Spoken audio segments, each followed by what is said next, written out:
मनसे प्रवक्ते गजानन काळेंचा राऊतांवर हल्ला बोल आहे। राऊतांची वक्तव्य मनोरुग्ण व्यक्तीसारखी आहेत असं गजानन काळे म्हणतात। राऊतांना मनोरुग्णालयात दाखल करण्याची गरज आहे असं देखील त्यांनी टीका केलेली आहे।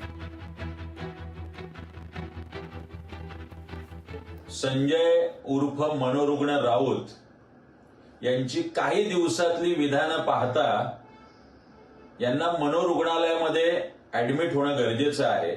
त्यांची ही सगळी विधानं ही मनोरुग्णाचे लक्षणं दिसतात।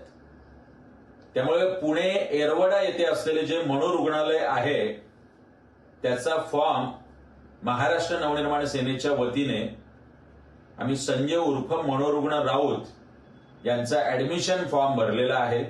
त्यांच्यावर पूर्ण उपचार व्हावेत, त्यांनी औषधं घ्यावीत आणि लवकर बरं होऊन यावे यासाठीच हा ऍडमिशन फॉर्म आम्ही भरलेला आहे।